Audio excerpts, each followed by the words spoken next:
Hi hello friends, எல்லோருக்கும் வணக்கம். தயவுசெய்து ஒரு லைக்கும் கொஞ்சம் ஹை பாயிண்ட்ஸ் கொடுத்து பாருங்கள் மக்களே, ப்ளீஸ். அனைவருக்கும் வணக்கம். அஸ்வின் என்ற பெயரில் தான் நான் அழைக்கப்படுவேன். இந்த கதையின் நாயகன். அவன் சென்னை நகரில் ஒரு புகழ்பெற்ற மென்பொருள் நிறுவனத்தில் ஐடி வேலை சாஃப்ட்வேர் இன்ஜினியரில் வேலை செஞ்சுட்டே இருக்கான். அங்கு வேலை செய்வது நிம்மதியாக அஸ்வின் அடிக்கடி தன் நெருங்கிய நண்பர் ஆனந்த் இல்லத்திற்கு சென்று வருவதாக வழக்கமாக கொண்டிருந்தான். இது எல்லாரும் பண்ணுறதான், வேலை செய்கிறது, அவன் ஃப்ரெண்டோட வீட்டுக்கு போகிறது. ஆனந்த் சற்று நல்ல சௌகரியமான வாழ்க்கை வாங்கி வந்தான். பணக்கார வீட்டு ஃபேமிலி. ஆனந்த் அவரது மனைவியும் ஷோபனும் அஸ்வினுடன் மிக இயல்பாகவும் நெருக்கமாகவும் பழகி வந்தார்கள். ஷோபனாவுக்கு எப்போதும் உற்சாகமாக குரலில் பேசி அஸ்வினை சிரிக்க வைப்பார்கள். ஷோபனாவுக்கு அழகு இல்லாத அளவுக்கு இருந்தது. அவ்வளோ தேவதை மாதிரி இருக்கும். அந்த பெண்ணை ஒரே ஒரு முறையாவது பார்த்தாலே ஒரு ஆணின் மனதில் ஏதோ ஒரு துடிப்பான ஆசை மெல்ல மெல்ல எழுந்து அவரது அழகான இருந்த ஷோபனாவும் அஸ்வின் தன் நண்பனின் மனைவி என்ற மரியாதையை மனதில் ஆழமாக வைத்துக்கொண்டு எந்த தவறான எண்ணமும் இல்லாமல் மட்டும் ஷோபனாவை சிரித்து ரசித்து கண்டிலே சைட் அடிச்சுட்டே இருந்தான். ஏனென்றால் ஆனந்த் இதை கவனித்து விட்டால் அவர்களுக்கு இடையே நட்பு நிரந்தரமாக பிரிந்துவிடும் என்று நினைத்திருந்தான். அஸ்வின் நன்றாக உணர்ந்திருந்தான். அதனால் அஸ்வின் தன்னை ஒரு நல்ல நண்பன் போல காட்டிக்கொண்டு தன் பார்வை முழுவதுமாக கட்டுப்படுத்தி கொண்டே இருந்தான். இப்படி பல நாட்கள் சென்று கொண்டிருக்கும்போது ஒரு நாள் ஆனந்த் புதிய கார் ஓட்டி வாங்கி வந்தான். அஸ்வின் அதை கேள்விப்பட்டு உடனே, நண்பா கார் வாங்கிட்டேன் நண்பா, மகிழ்ச்சிடா நண்பா, இது ஹாப்பினியாக ஏதாவது பார்ட்டி ஏதாவது வைக்கலாமாடா? ஆனந்த் உடனடியாக சம்மதம் விட்டான். வரும் சண்டே இரவு நைட்டு வந்துடுறா மச்சான் அப்படின்னு சொல்லிட்டு ஆனந்த் வீட்டுக்கு கூப்பிட்டான். அஸ்வின் உடனே வீட்டில் இருந்து விருந்தை நடத்துவதுக்கு சரியாக இருக்காதுறான், வெளியில் ஏதாவது ஒரு லீலா பேலஸ் மாதிரி ஏதாவது ஒரு ஹோட்டலில் ஏதாவது வைக்கலான்டா அப்படின்னு சொன்னான். ஆனால் உறுதியாக மறுத்து விட்டான். வீட்டில் தாண்டா இந்த விருந்து நடக்க வேண்டும் என்று திட்டவட்டமாக கூறிவிட்டான். காரணம் என்னவென்றால், ஒரு முறை ஆனந்த் மது அருந்திவிட்டால் வீட்டுக்கு திரும்பும்போது போலீஸ் பிடித்து இரவு முழுவதும் நிலையத்தில் வைத்து அடுத்த நாள் காலையில் தான் அபராதம் விடிச்சு என்னை வீட்டில் அமிச்சாங்கடா. போலீஸ் ஸ்டேஷனில் பெரிய பிரச்சனை ஆகிடும்டா, வெளியிலேருந்து போய் குடித்தான், வீட்டிலே குடிச்சிட்டு இங்கே மாட்டியாகலாண்டா அப்படின்னு சொல்லிட்டு ஆகணும். சரி ஓகேன்னு சொல்லிட்டு அதன் பிறகு ஷோகாவும் ஆனந்தும் வெளியில் மது அருந்திவிட்டு அனுபவித்ததே இல்லை. வாரத்திற்கு ஒன்று இல்லைன்னா 2 முறை மட்டுமே தான் வீட்டுக்குள்ளே அனுமதி ஆனந்த் கூறினான். அதனால் இந்த பானம் விருந்தை வீட்டிலே நடத்தலாம் என்று ஆனந்தும் உறுதியாக அறிவித்து விட்டான். அஸ்வினும் சரி ஓகேடா, நான் வெளியில் லீலா பேலஸில் வைக்கலான்னு சொல்லிட்டேன், உன் மனைவி சொல்லுன்னு தட்ட மாட்டேனே, ஓகேடா அப்படின்னு சொல்லிட்டான். ஆனால் என்ன அனுமதிப்பாரா என்று கேட்டார். அதற்கு ஆனந்த் சிரித்தபடி, ஷோபனா ஒன்று தவறான நிற்க மாட்டாராம், ஞாயிற்றுக்கிழமை இரவு நிச்சயம் வந்துவிடு அப்படின்னு சொல்லிட்டான். சரி ஓகேடா அப்படின்னு சொல்லிட்டு அந்த குறிப்பிட்ட ஞாயிற்றுக்கிழமை இரவில் அஸ்வின் ஆனந்த் வீட்டுக்கு சென்றான். ஷோபனா அஸ்வினை பார்த்ததும் அழகான புன்னகைத்து சிரிச்சுட்டு, வாங்க அஸ்வினா எப்படி இருக்கீங்க அப்படின்னு சொல்லி கேட்டுட்டு, காரை வாங்கியதுக்கு வாழ்த்துக்கள், கோடீஸ்வரன் ஆகிட்டீங்க நீங்கள் அப்படின்னு சொல்லிட்டு, வெளியே எதற்கு செல்ல வேண்டும், பணமும் வீணாகும், உடலில் பாதிக்கும், நான் இருக்கும்போதே நீங்கள் எதற்கு கவலைப்பட வேண்டாம், உணவகத்தில் விட நான் சூப்பராக சமையல் செய்வேன், நான் ஒரு செஃப் அப்படின்னு சொல்லிட்டு, அஸ்வின் அண்ணா நிம்மதியாக இருங்க, நான் பார்த்துக்கிறேன் அப்படின்னு சொல்லி அஸ்வினை அன்புடன் வரவிட்டாள். ஷோபனாவின் அந்த மென்மையான வார்த்தைகளும் கண்கள் தெரிந்த அந்த லேசான ஒளியும் அஸ்வின் மனதில் புதிய உணர்ச்சியும் உற்சாகத்தையும் ஏற்படுத்தி விட்டது. இந்த இரவு எப்படி முன்னேறப் போகிறது என்பது நினைத்து அஸ்வினின் இதயம் வேகமாக ஹார்ட்பீட் ரொம்பவே அடிக்க ஆரம்பிச்சிச்சு. சுஜாதாவின் அன்பான பார்வை, அன்பான காதல், அன்மையான பேச்சு, மகிழ்ச்சி, சிரிப்பு இன்னும் பல ஆச்சரியங்களை கொண்டு வரும் என்பது போல தோன்றுகிறது. ஷோபனா அஸ்வினை பார்த்து மென்மையான குறைகள், இங்கே வசதியாக கொண்டாடுங்க, மஜா பண்ணுங்க நைட்டு அப்படின்னு சொல்லிட்டான். நான் ஒரு பெரிய விஷயங்கள் தவறாக எடுத்துக்கொள்ள மாட்டேன், எதை செய்தாலும் முழுமையாக பாதுகாப்புடன் செய்யுங்கள் என்று சொல்லிட்டு டபுள் மீனிங்காக சொல்ல ஆரம்பிச்சிட்டான். சமையல் அருகே சென்று விட்டாள். ஷோபனா கடைசியாக சொன்ன வார்த்தைகள் அஸ்வினுக்கு பெரிய குழப்பத்தை ஏற்படுத்தி, இன்னும் எல்லாம் ப்ரொடெக்ஷனோட பண்ண சொல்லுது, நான் இருக்கும்போது எதையும் பாதுகாப்பாக செய்யுங்கள் என்று அந்த ஒரு வரி அஸ்வினின் மனதில் தவறாக அர்த்தத்தை ஏற்றி உள்ளுக்குள்ள ஒரு விசித்திரமான உணர்ச்சியை கிளப்பிவிட்டது. சம்திங் ராங் அப்படின்னு நினச்சிட்டு நம்ம ஆள் அப்பயே கணிச்சிட்டேன், ஓகே இது மடங்க போகுது அப்படின்னு. வீட்டின் ஹாலில் பானம் விருது தொடங்கிவிட்டது. சரக்கு அடிக்க ஆரம்பிச்சிட்டாங்க. ஆனந்தின் மனைவி ஷோபனை எல்லாவற்றையும் அழகாக ஏற்பாடு செய்துவிட்டு, சிக்கனு, மட்டனு, சரக்கு, என்னென்ன சைட் டிஷ்ஷு, டேப்லெட்டு ஏகப்பட்டது வச்சுருக்கா. சோடா, என்னென்ன வேணுமோ எல்லாமே இருக்குது. தாவறது பறக்கிறது எல்லாமே அனைத்தும் டேபிளில் அழகாக அடுக்கி வைத்து கொண்டிருந்தாள். ஷோபனா, இது நம்முடைய கார் கொண்டாட்டம் தான், என்ஜாய் பண்ணுங்கள், நானும் உங்களுக்கு சேர்ந்து கொள்கிறேன், நானும் கொஞ்சம் அடிக்கலான்னு இருக்கேன்னு சொல்லி அவருடன் அருகில் உட்கார்ந்து கொண்டாட ஆரம்பித்து விட்டாள். பிறகு ஷோபனா தானே சரக்கு எடுத்து அஸ்வினுக்கு நீட்டினாள். இது அஸ்வின் சற்றும் எதிர்பார்க்கவே இல்லை.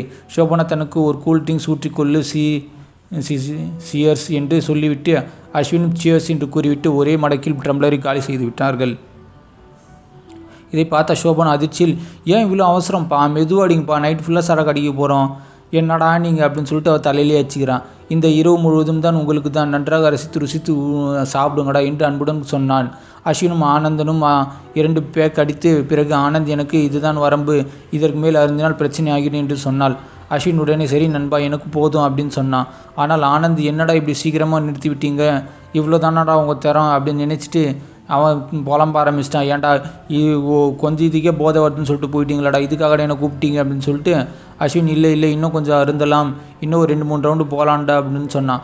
ஆனால் வீட்டுக்கு செல்ல வேண்டும், போதை ஏறினால் வீட்டுக்கு போக முடியாதுறான், இங்கே தங்குற மாதிரியா இருக்கும் அப்படின்னு சொன்னான். ஆனந்தும் உடனே சும்மா அருந்துடா, ஒரு நாள் தானே எல்லாம் சரியாகிட்டுண்டா, இங்கே படுத்துக்கோடா ரூமில் அப்படின்னு சொன்னான். சரின்னு சொல்லிட்டு அஸ்வினுக்கு உள்ளுக்குள் ஒரு ஆசை இருந்தது. இங்கே தங்கினால் இரவு முழுவதும் சோபனாவை ரகசியமாக பார்த்து கண்ணால் சைட் அடிச்சுட்டு ஜாலியாக மகிழ்ச்சியாக இருக்கலாம் அப்படின்னு சொல்லிட்டு அவன் மனதில் எண்ணம் ஓடியது. இப்படிப்பட்ட அரிய சந்தர்ப்பத்தை இனி கிடைக்கவே கிடைக்காது நமது வாழ்க்கையில் என்று நினைத்தான் அஸ்வின். சரி நண்பா, உங்கள் இஷ்டம் போல் நான் இங்கே தங்கிக்கிறேன், நம்ம நைட்டு விடிய அடிச்சுட்டு ஹாப்பியாக இருக்கலாம்டா அப்படின்னு சொல்லிட்டு இவனும் அவன் நண்பன்கிட்ட சொல்லிட்டான். அப்போது சோபனா சாப்பாடு எடுத்து வருகிறேன் என்று சொல்லி சமையல் அறைக்கு போயிட்டு எல்லாத்தையும் ரெடி பண்ண ஆரம்பிச்சிட்டான். சமையல் அறையில் இருந்தபடி சோபனா ஆனந்த் கூப்பிட்டாள். ஆனந்த் இங்கே வாப்பா, ஒரு நிமிஷம் ஒரு ஹெல்ப் பண்ணணும் அப்படின்னு சொன்னான். ஆனந்தும் உள்ளே ஓடணும். அங்கே இருவரும் மெதுவாக பேச சத்தம் கேட்டது. ஆர்வம் தாங்காமல் அஸ்வின் அருகில் சென்று விட்டு கேட்டான். இங்கே படுக்க சொல்கிறீங்களே என்று சோபனா கேட்டாள். அதற்கு ஆனந்த் இல்லைடி, வேண்டுமெண்டா படுத்துக்கலாம், ஏன்னா போதையில் போனால் போலீஸ்கிட்ட மாட்டிப்பான், அதனால தாண்டி அப்படி சொன்னேன், ஒரு நாள் தாண்டி தங்கிட்டு போட்டோம்டி அப்படின்னு சொல்லிட்டு கணவனும் மனைவியும் பேசிகிட்டே இருந்தாங்க. அது எப்படி வீட்டுக்குள்ளே போவோம் என்று நினைத்தேன் என்று பதில் சொன்னார். அந்த ரகசிய உடையால் அஸ்வினின் மனதில் பல கேள்விகளை எழுப்பிவிட்டது. ஷோபாவின் மென்மையான புன்னகையும் ஆனந்தின் திட்டமிட்ட பேச்சும் இந்த இரவு இன்னும் பல ஆச்சரியத்தை கொண்டு வரப் போகிறது என்று உணர்த்தினான். அஸ்வின் இதயம் வேகமாக ஹார்ட்பீட் ரொம்பவே ஸ்பீட் அடிக்க ஆரம்பிச்சிச்சு. இந்த ஒரு இரவு எப்படி முடியும் என்று எதிர்பார்த்து அஸ்வின் உள்ளுக்குள் படபடக்க வெடித்தது. ஆனந்த் திடீரென்று சரி நான் இங்கே தங்கிக்கலான்னு இருக்கேன் என்று சொல்லிவிட்டான். இனி என்ன செய்வது என்று யோசித்த ஆனந்த் விடுங்க அஸ்வின், தூங்கிட்டு போங்க என்று சொல்லி பிரச்சனையை முடிச்சு விட்டான். நான் என் அறைக்கு சென்று படுத்துக்கிறேன், நீங்கள் அஸ்வினும் இங்கே 2 பேரும் ஊற்றி அஸ்வினுக்கு வேண்டிய மீன் வறுவல், சிக்கன் வறுவல், 65 பீஃபு என்னென்ன இருக்குது எல்லாமே மசாலா போட்டு தடவிட்டு நல்லா கொடுமா அப்படின்னு சொல்லிட்டு, என்னால் இன்னும் முடியாது, அதிகமாக குச்சா நான் வாந்தி எடுத்துருப்பேன், எனக்கு ரொம்பவே டயர்டாக இருக்குது அப்படின்னு சொல்லிட்டு நான் போய் ஓய்வு எடுக்க போகிறேன்னு சொல்லிட்டு அவன் பெட்ரூமுக்கு சொல்லிவிட்டு போயிட்டு தூங்கிட்டான். இதனால் வேறு வழி இல்லாமல் சோபனாவும் அஸ்வினும் மது அருந்த ஆரம்பித்து விட்டார்கள். பிறகு அஸ்வின் தேவையான உணவுகள் சமைத்து பரிமாறிட்டாள். அப்போது மருந்தருந்தி கொண்ட அஸ்வினுக்கு திடீரென்று ஒரு தைரியம் திட்டம் வந்தது. நான் பாத்ரூம் செல்லணும், எப்படி போனோம், போதை அதிகமாகிடுச்சு எனக்கு அப்படின்னு சொல்லிட்டு தள்ளாடிபடி எழுந்து நடக்க ஆரம்பித்தான். சோபன் ஐயோ அஸ்வினை விழுந்துட்டு போகிறடா அப்படின்னு சொல்லிட்டு கூறி வேகமாக ஓடி வந்து அஸ்வினை கையை பிடிச்சிட்டான். அந்த நொடி அப்படியே ஹார்ட் பீட்டு வெடிக்குது, பட்டர்ஃப்ளை பறக்குது. அஸ்வின் திட்டபடி சரிந்து சோபனா மீது வேணும்னே அந்த நாய் குடிகாரனாய் போய் சோபனா மேலே விழுந்துட்டான். அப்போ தான் ஏதாவது பண்ண முடியும்னு சொல்லிட்டு அஸ்வின் சோபனையரே இறுக்கமாக கட்டி பிடித்து ஒரு அழகான உம்மா ஒன்று குத்துட்டான். சோபனை எந்தவித எதிர்ப்பும் குடிக்கவே இல்லை. ஏன்னா அவன் என்ன நினச்சிட்டா, சோபனை இவன் சரக்கில் இருக்கான், தெரியாமல் குத்துட்டான் போல இருக்குது. ஒரு சில பேர் குடிச்சிட்டு அன்பு அதிகமாக லவ் காமிப்பாங்க. சோபனா அஸ்வினை திட்டவும் இல்லை. அப்போது தான் அஸ்வினுக்கு ஒரு விஷயம் தெளிவாக புரிந்தது. சோபனாவுக்கு உடல் தேவை இருக்கிறது. அஸ்வின் உணர்ந்து விட்டான். ஆனந்த் தினமும் அருந்துவிட்டு தன் உடலை பாழாப்படுத்தி கொண்டு சோபனாவை சந்தோஷம் காதல் இல்லவே இல்லை என்பது அஸ்வினுக்கு நன்றாக தெரிந்துவிட்டது. போதையில் இருப்பதில் எதுவானாலும் தெரியாமல் போதையில் செய்துவிட்டேன் என்று சமாளித்து விடலாம் என்று எண்ணத்தில் அஸ்வின் அடுத்த கட்டத்துக்கு செல்லலாம் என்று முடிவு செய்துவிட்டான். மனசில் எல்லாம் பிளானும் பண்ணுறான் கேடி அஸ்வின். சோபனாவை அதற்கு எந்த எதிர்ப்பும் தெரிவிக்கவில்லை. ஓகே இதுதான்டா சான்ஸ்னு சொல்லிட்டு ஆனந்த் போதையில் அறைக்கு சென்று தூங்கிவிட்டால் சோபனாவும் ஆனந்தும் வரவே மாட்டான் முடிவு செய்துவிட்டு என்பது தெரிந்துவிட்டது. சிறிது நேரத்தில் சோபனம் அஸ்வினுக்கு முழு ஒத்துழைப்பு கொடுக்க ஆரம்பித்து விட்டாள். அஸ்வினும் சோபனாய் லிவிங் ரூம் சோஃபாவில் நெருக்கமாக தருணங்கள் பகிர்ந்து கொண்டார்கள். ரொம்பவே 2 பேரும் காதல் செய்ய ஆரம்பிச்சிட்டாங்க. சோபன் அஸ்வினும் இன்னும் போதையில் தான் இப்படி செய்கிறான் என்று நினைத்து கொண்டிருந்தாள். அந்த இரவு அஸ்வின் மனதில் நீண்ட நாட்களாக அடக்கி வைத்திருந்த காதல்கள் அனைத்தையும் வெளியேற்றப்பட்டது. சோபனாவின் கண்களில் தெரிந்த அந்த இயக்கம் அஸ்வினின் தைரியத்தும் இணைத்து வீட்டின் அமைதியாக முழுவதுமாக மாற்றிவிட்டது. இந்த ஒரு இரவு அவர்களிடமிருந்து மறக்க முடியாத நினைவுகளாக மாறிவிட்டது போல் தோன்றுகிறது. அவ்வளோ காதல் 2 பேருக்கு நடுவில். அஸ்வினின் இதயம் இது இன்னும் வேகமாக துடித்தது. இந்த ரகசியம் எப்படி முடியும் என்று எதிர்பார்ப்பு அவரை உள்ளுக்குள்ளே படபடக்க ஆரம்பித்து விட்டது. அஸ்வினுக்கு உண்மையான போதை எதுவும் ஏறியிருக்கவே இல்லை. அஸ்வின் சோபனாவின் போதை ஏறியது போல் நடித்து கொண்டு நீண்ட நாட்களுக்காக அவன் ஆசையை சோபனாவிடம் நிறைவேற்றி கொண்டு விட்டான். அதிகாலை ஒரு 6 மணி இருக்கும். அஸ்வினும் சோபாவும் பல முறை நெருக்கமான தருணங்கள் பலமுறை காதல் செய்து கொண்டு பகிர்ந்தார்கள். ஷோபனாவும் அஸ்வின் எத்தனையோ முறை வேண்டுமானாலும் முழு ஒத்துழைப்பு தருவேன் சொல்லிவிட்டு பலமுறை ஒத்துழைப்பு கொடுத்தாள். அந்த இரவு முழுவதும் வீட்டின் அமைதி இருவரும் தங்கள் உணர்ச்சிகளால் தங்கள் காதலால் நிரப்பினர். அஸ்வின் வீட்டுக்கு புறப்பட்ட நேரத்தில் ஷோபனாவின் ஒரு முக்கியமான உண்மையை சொன்னார். ஷோபனா, நான் போதையில் உங்கள் கூட இருக்கல, எனக்கு போதை எதுவும் இல்லை, நான் உன் மேலே அன்பு இருந்துச்சு, காதல் இருந்துச்சு, அதனால தான் நான் பல முறை உங்ககிட்ட நான் வெளிப்படுத்தினேன் அப்படின்னு சொன்னான். உங்களோட நெருக்கி இருக்க வேண்டும் என்று ரொம்ப நாள் ஆசை, அதனால்தான் அந்த பெரிய சந்தர்ப்பத்தை நான் முழுவதும் நான் பயன்படுத்திக்கிட்டேன் அப்படின்னு சொல்லிட்டு அஸ்வின் நேரடியாக ஷோபனா கிட்ட சொல்லிடலான்னு மனசுலேருந்து எல்லாத்தையும் விரிவாக சொல்லிட்டான். இதை கேட்ட ஷோபனா அதிர்ச்சியில் உறைந்து போனார். பிறகு ஷோபனா தன் உள்ளத்தை திறந்து வைத்தாள். அஸ்வின், உங்களுக்கு இந்த இருக்க வேண்டும் என்ற ஆசை எனக்கும் இருந்தது. என் கணவர் ஆனந்த் என்னை திருப்திப்படுத்துறதே இல்லைம்மா, லவ் பண்ணுறதே இல்லை. பல மாதங்கள் உடை தேவை எனக்கு தவித்து கொண்டே இருந்தேன். நானும் ரொம்ப கஷ்டப்படுறேன். அதனால தான் இந்த சந்தர்ப்பத்தை நான் ரொம்ப நாளாக வெயிட் பண்ணிகிட்டே இருந்தேன்ப்பா. என் ஃப்ரெண்டு யாராவது வருவாங்களா, என்னை காதல் பண்ணுவாங்களான்னு அப்படின்னு சொல்லிட்டு ஷோபனா உண்மையை வெளிப்படுத்தி சொன்னாள். அந்த உரையாடலுக்கு பிறகு அஸ்வினுக்கும் ஷோபனாவுக்கும் இடையே நல்ல ஒரு உறவு, காதல் ஆழமாக வளர ஆரம்பித்து விட்டது. ஆனந்த் வீட்டில் இல்லாத ஒரு நேரமும் ஷோபனா அஸ்வினுக்கு ஃபோன் செய்து உடனடியாக வரும்படி அழைப்பாள். வந்தால் நீ 2 பேரும் நீ நானும் சேர்ந்து காதல் பண்ணலாண்டா, மகிழ்ச்சியாக இருக்கலாண்டா அப்படின்னு. குறிப்பாக ஆனந்த் வியாபாரம் விஷயமாக வெளியூர், சென்னை, பெங்களூரு, கோயம்புத்தூர் எங்கேயாவது போனால் 4-5 நாள் ஆகும். அந்த நாட்களில் அஸ்வின் தன் வீட்டிற்கு முக்கிய வேலை இருப்பதாக குடும்பத்துடன் சொல்லிவிட்டு இரவு முழுவதும் ஆனந்த் வீட்டில் தங்கி ஷோபாவின் நெருக்கமான தருணங்களில் காதலில் செலவழிப்பது வழக்கமாகிவிட்டது. இப்படியே பல மாதங்கள், பல நாட்கள் சென்று கொண்டே இருந்தது. ஒரு நாள் அஸ்வினும் ஷோபனா வீட்டுக்குள் நெருக்கமாக இருந்தபோது உணர்ச்சிகள் அடக்க முடியாமல் பிற ஷோபனாவுக்கு திடீரென்று ஒரு பயம் வந்துவிட்டது. ஷோபனாவின் முகம் வெளியேறி போனது பார்த்த அஸ்வின், ஷோபனா, உங்கள் முகம் ஏன் இப்படி மாறிவிடுச்சு, என்ன ஆயிடுச்சு என்று கேட்டான். ஷோபனா பயத்துடன், அஸ்வின், நாம் இரவும் தினமும் இப்படி ரொம்பவே காதல் பண்ணிகிட்டே இருக்கோண்டா, எனக்கு இது ரொம்பவே அடிக்ட் ஐட்டம் போல் இருக்குடா, நான் காதல் டெய்லி செஞ்சு உங்களை இல்லாமல் ஒரு நாள் என்னால் இருக்கவே முடியலடா அப்படின்னு சொல்லிட்டு, இந்த உறவு நம்ம காதல் ஆனதுக்கு தெரிஞ்சிச்சுன்னா அவ்வளோதான்டா, நம்ம ரொம்பவே தடையாக இருப்போம்டா, நம்மளை போட்டு தள்ளிவிடான்டா அவன் புருஷன், என்னடா பண்ணுறது, நம்ம காதலுக்கு அவன் இப்போ இடையூறாக இருக்கான், அவன் என்னை சந்தோஷப்பட்டு நான் அவன் கூடயே இருப்பேன், அவன் தண்டை கர்மாந்திரம் சரகடிச்சு டெய்லி சித்திரவதை பண்ணுறான்டா, அவன் நீ தண்டை எனக்கு அன்பான காதல் தரேன், உங்களை சந்திக்கவே கூடாது என்று தடுத்து விடுவான்டா, என்னையும் அடித்து சித்திரவதை செய்வான்டா, அதற்கு முன்பே நான் ஏதாவது தீர்வு கண்டுபிடித்து அவனை ஏதாவது பண்ணிடலான்டா. அஸ்வின் ஷோபாவும் நீங்கள் என்ன சொல்கிறீர்கள் என்று புரியவில்லை என்று கேட்டான். ஷோபனா தன் கண்களில் பயத்துடன், ஆனந்துக்கு நமது விஷயம் தெரியும் முன்பே அவனை ஏதாவது பண்ணிவிடலாம், போட்டு தள்ளிடலாமா என்று சொன்னார். இதை கேட்ட அஸ்வின் அதிர்ச்சியில் உறைந்து போனான். ஷோபனா, ஏன் இப்படிலாம் சொல்கிறீங்கப்பா, அவன் என் நண்பன். அஸ்வின் திகைத்து போய் அப்படியே நின்ட்டான். ஷோபனா, அஸ்வின், நம்ம விஷயம் ஆனந்துக்கு தெரிஞ்சிச்சுன்னா அவ்வளோதான்டா, நம்ம 2 பேரையும் சேர்த்து அவன் போட்டு தள்ளிவிடான், அதனால் நம்ம அடிக்கடி சண்டையை போட்டுக்கிறது என்று சொல்லிட்டு நினைப்பார்கள், அதனால் சந்தேகம் வராமல் இருக்க இப்போதைக்கு திட்டமிட வேண்டும் என்று உறுதியாக சொன்னாள் ஷோபனா. அந்த வார்த்தை அஸ்வினின் மனதில் ரொம்பவே பயத்தை ஏற்படுத்தியது. அதே சமயம் ஒரு விசித்திரமான உற்சாகத்தை ஏற்படுத்திவிட்டது.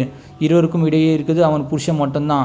அவன் புருஷனே இல்லைன்னா நம்மள ஜாலியாக இருக்கலாம், எந்நேரமும் எந்த பயமும் இல்லாமல் அப்படின்னு சொல்லிட்டு, ஆனால் ஆபத்தான திசையில் சொல்கிறோம் என்று ஆரம்பித்து விட்டது. ஷோபனாவின் கண்கள் திரிந்த அந்த தீர்மானமும் அஸ்வினின் உள்ளத்தில் தெரிந்த அந்த பயமும் இந்த கழுதையை இன்னும் பதற்றமாக திருப்பத்தை கொண்டு செல்லும் என்பது எனக்கு தெளிவாக தெரிகிறது. இந்த ரகசியம் எப்படி முடியப் போகிறது என்ற எதிர்பார்ப்பு அஸ்வின் உள்ளுக்குள்ளே நடுங்க வைக்கிறது. ஏன்னா கொலை பண்ண போகிறோம், பயப்படாமலே இருக்க போகிறான். ஷோபனா தன் திட்டத்தை தொடர்ந்து விளக்க ஆரம்பித்து விட்டாள். இந்த பிரச்சனை காரணமாகத்தான் நான் அவரை போட்டு தள்ளிலான்னு இருக்கேன்டா, பலருக்கு சந்தேகம் வந்துடும்டா, ஆனால் இப்போது நமது உறவு என் கணவருக்கு தெரியவே தெரியாது, ஆனால் அவர் உயிருடன் இருக்கும்போது நமது விஷயம் தெரிந்தால் முன்பாகவே அவர் போட்டு தள்ளினோண்டா அப்படின்னு சொல்லிட்டு என் மீது சந்தேகம் வராதுறான். சந்தேகம் வராத போது அவளை நாம் சுலபமாக அப்புறப்படுத்திடலாம், இறுதி சடங்குகளை அழகாக முடித்து விடலாம்டா, யாருக்கும் எந்த சந்தேகம் வராதுறான். அதன் பிறகு நம்ம 2 பேரும் டெய்லியும் சந்தோஷமாக காதல் பண்ணலாம்டா, நம்ம இடையூறு இருக்கிறது என் புருஷன் மட்டும்தான்டா, யாரும் நமது வாழ்க்கை இடையூறு இருக்கவே கூடாதுடா அப்படின்னு சொல்லிட்டு ஷோபா அவ்வளோ ஆசை அஸ்வின் மேலே. அதனால் அவன் புருஷனை ஆனந்து போடணும்னு எம்மா தாய், இந்த மாதிரி ஒரு பொண்டாட்டி யாருக்காவது கிடச்சிருந்தால் தயவுசெய்து கமெண்ட் பண்ணுங்கப்பா. ஷோபனா மீது இருந்த தீவிர மோகத்தால் அஸ்வினும் சரி என்று இந்த திட்டத்தில் சம்மதம் ஒப்புக்கொண்டாள். அதன் பிறகு இருவரும் பல நாட்களாக இரவு பகலாக ஸ்கெட்ச் போட ஆரம்பிச்சிட்டாங்க, எப்படி அவனை முடிக்கலான்னு. ஆனந்த் எந்த திட்டமும் சரியாக அமையவில்லை. எப்படி செய்தாலும் அது நம்ம மாட்டிப்போம் போலீஸ்கிட்ட. அவர்கள் எப்போதும் முழுக்குள்ள பயம் இருந்து கொண்டே இருந்தது. ஒரு நாள் எதிர்பாராத விதமாக ஆனந்த் வெளியூர் சென்றிருந்த போது திடீர் விபத்தில் சிக்கிவிட்டான். அவருக்கு உடல் முழுவதும் கடுமையான காயங்கள். ஆக்சிடென்ட் ஆயிடுச்சு, சென்னை டு பெங்களூர் போகும்போது NHல. உடனடியாக அவரை அருகிலுள்ள அப்போலோ ஹாஸ்பிட்டலில் சேர்த்துருந்தாங்க. விபத்தில் செய்தி சோபனாவுக்கு மருத்துவமனை தெரிவிக்கப்பட்டது. சோபனா உடனடியாக உறவினர் அனைவருக்கும் தகவல் கொடுத்து விட்டாள். அஸ்வினும் ஆனந்தும் பார்க்க மருத்துவமனைக்கு சென்று விட்டிருந்தான். அங்கே ஆனந்துக்கு பலத்த காயங்களுடன் ஸ்ட்ரெச்சஸில் தான் படுக்க வச்சுருந்தாங்க ஐசியூவில். மருத்துவர்கள் பயப்பட அளவுக்கு எதுவும் இல்லைப்பா, இப்போதைக்கு காயங்கள் தான் கொஞ்சம் அதிகமாக இருக்குது, எல்லாம் செஞ்சிடலாம், மாத்திரை டேப்லெட்ஸ்லாம் கொடுத்துருக்கோம், ஒரு கொஞ்சம் மாதம் ஆகும், ஹாஸ்பிட்டலில் இருக்கட்டும், அதுக்கப்புறம் நான் டிஸ்சார்ஜ் பண்ணிடலாம் அப்படின்னு சொன்னான். அன்றிலிருந்து அஸ்வினும் ஷோபாவும் சந்திக்கவே இல்லை. நெருக்கமாகவும் காதலும் இல்லவே இல்லை. சில நாட்கள் கழித்து ஷோபன் அஸ்வினுக்கு ஃபோன் செய்து பேசினார்.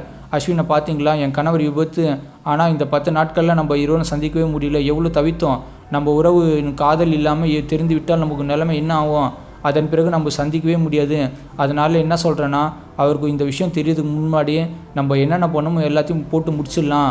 இப்போது பாருங்கள், நம்மளால் 10 நாட்கள் கூட பிரிந்திருக்க முடியல, நான் அவ்வளோ லவ் பண்ணுறேன், இதுதான் நம்ம நிலைமை, அதனால் நான் ஒரு முடிவுக்கு வந்துட்டேன். இப்போது ஆனந்த் விபத்து ஆகியிருக்கான், நான் அவருக்கு மருந்து கொடுக்கும்போது ஏதாவது கலந்து குத்துறேன், இந்த விபத்து காரணமாக அவர் உடல்நிலை மோசமாக உள்ளது, அவர் இறந்து விட்டால் இன்று நாடகம் ஆடலாம் என்று சோபனா திட்டம் கூறினாள். அஸ்வினும் இதே யோசனை சரியாக படுகிறது. இருவரும் இப்போது புதிய திட்டத்தை வகுக்க ஆரம்பித்து விட்டார்கள். ஆனந்தின் விபத்து அவர்களுக்கு ஒரு பெரிய வாய்ப்பாக மாறியது. ஆனால் இந்த திட்டம் எந்த அளவுக்கு ஆபத்தானது என்பது அஸ்வினுக்கு உள்ளுக்குள்ளே பயமும் கோபமும் ஹாப்பியும் சந்தோஷம் ரெண்டுமே கலந்து இருந்தது. சோபனாவின் கண்களில் தெரிந்த அந்த தீர்மானம் அஸ்வின் மனதில் எழுந்த பயமும் இந்த கதையின் இன்னும் பதற்றத்தை உச்சத்தை நோக்கி செல்லு கொண்டே இருக்கிறது.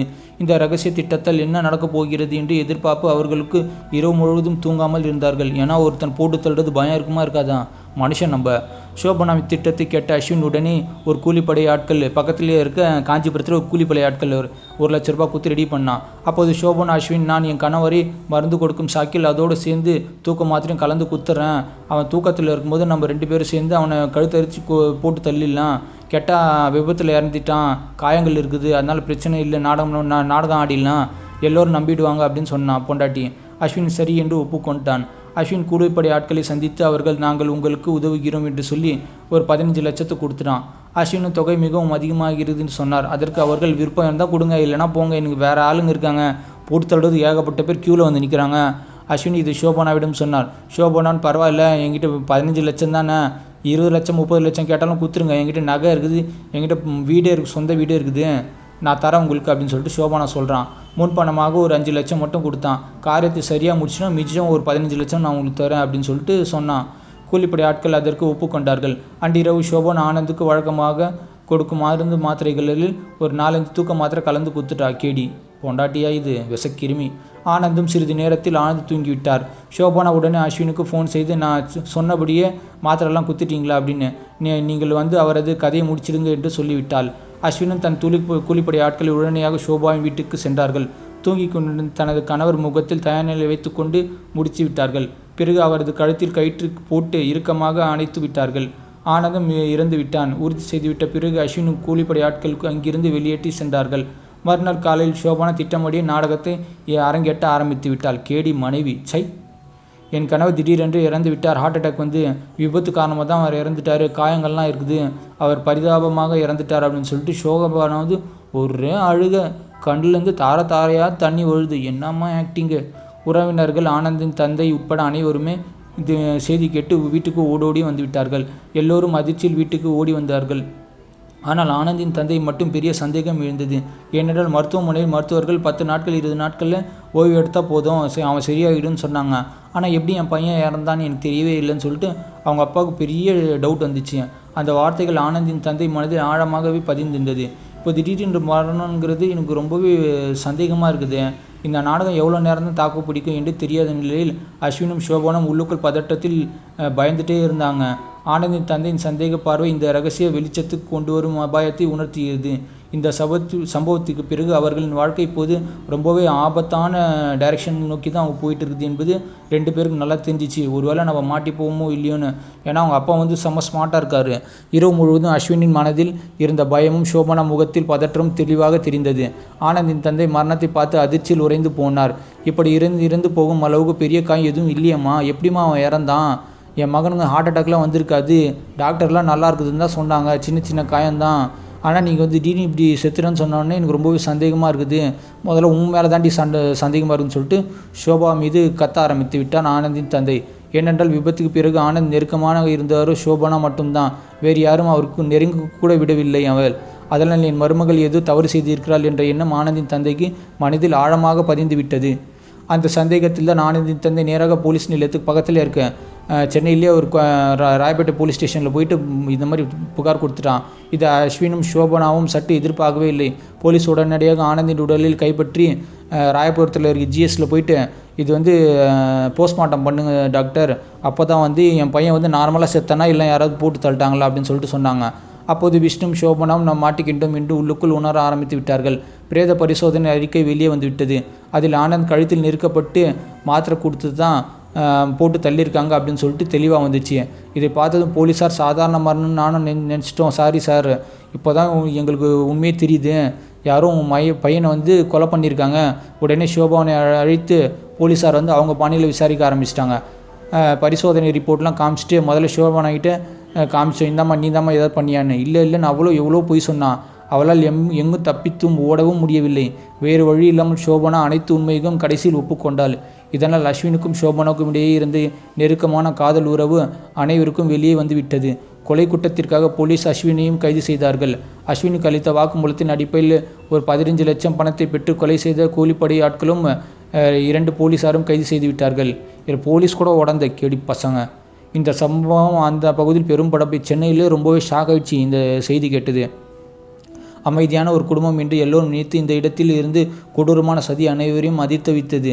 நண்பனின் மனைவி கள்ளக்காதல் வைத்துக்கொண்டு பணத்திற்காக கூலிப்படையை அமர்த்தி நண்பனின் கொலை செய்த சம்பவம் பலரின் மனதில் நீண்ட நாட்களாகவே பேச்சாகவே இருந்தது. இந்த ஒரு இரவு கொண்டாட்டம் எப்படி ரத்தம் தேய்ந்து கொலைக்கு வழிவகுத்தது என்பது நினைக்கும் போது பார்வையாளர்களே ஒரு பெரிய பாடமாக இருக்கட்டும். ஆசைக்கு வழி எங்கும் செல்லும் என்பதை இந்த கதை தெளிவாக தெரிகிறது. ஒரு 5 நிமிஷம் சந்தோஷத்துக்காக அவன் புருஷனை போட்டு தள்ளிட்டே படுபாவி. தயவுசெய்து யாரும் இப்படிலாம் பண்ணிடாதீங்க நண்பர்களே, அது பெரிய தப்பு. பாய்.